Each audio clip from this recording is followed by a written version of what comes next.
TV. I'm your host, Maynard Eaton, and of course our president and CEO, Dr. Charles Steele Jr. Dr. Steele, this week, the new edition of SCLC Magazine, we're talking about the 50th anniversary of the Poor People's Campaign. Yes, sir. Now, others are talking about putting on a Poor People's Campaign. We've been doing it for 50 years. Folks trying to steal our thunder? 50 years, and if you want to go back to the inception of SCLC, you're talking 61 years, not to mention all of our conventions. We're just so elated over the fact that we've been here to bring about the upward mobility of still pushing this, because that was the hot button of the movement for Dr. King. Poor People's Campaign. Poor People Campaign. His last movement. His last movement. And it was our movement. It's our movement. SCLC movement is the Poor People Campaign.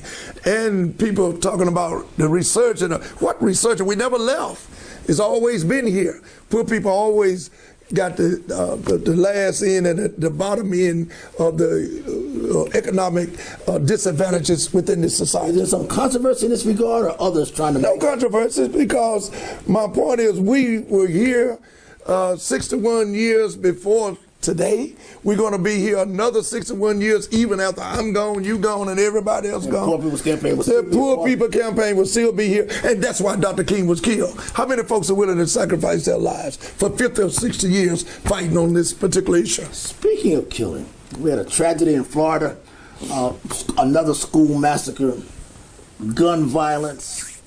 We're for nonviolence. What do you think about what's happening here with regard to this? Well, first of all, we as Americans must realize, and Maynard, I say this every week, the power is not in the president of Washington, D.C. I don't know why we can't understand that. The power is in the people. We still have to fill the streets. And the power of that office, the Oval Office of the President of the United States of America, is so impactful. You can use that. First of all, I give all credit to former President Barack Obama, because sometimes, we can talk about the system, but he's in the system, but he's done some good things. This is one good thing he did when he brought about an executive order rescinding any individual from purchasing an assault weapon. But then the president that's in office today rescinded it, came back and brought it about and repealed President Obama in terms of his executive order, and now it's back there. But President Obama rescinded it. But you talk about people in the streets. We got high school kids in the streets, filling the streets now. Does that thrill you in a sense that protests are coming back? These young people picking up our baton? Absolutely, but it's a shame that we waited so long.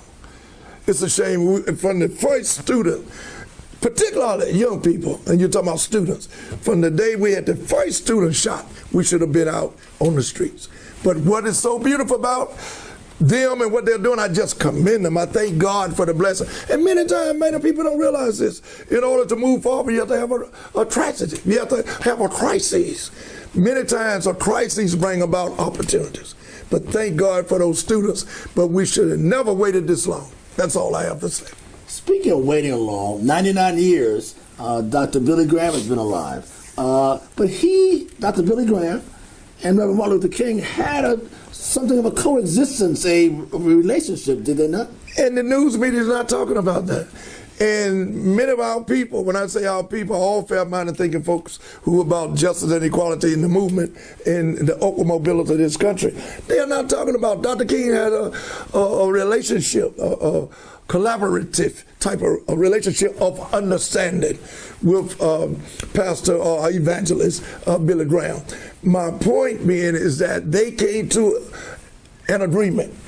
When Dr. King mentioned to Billy Graham, Evangelist Billy Graham, he said, I got an idea. You support me, I support you, but you stay in the stadiums and let me stay in the streets. Oh, man. I like that. And they supported each other. But he didn't have to be on the front line with Dr. King. Dr. King didn't have to be in his stadium. But they encouraged others. And one last thing about the evangelist himself, Billy Graham, is that he would not go no place where it was not integrated during those times. A leader in race relations then as well. As well. Ladies and gentlemen, this is SCLC TV. Dr. Charles Steele Jr., I'm Maynard Eaton.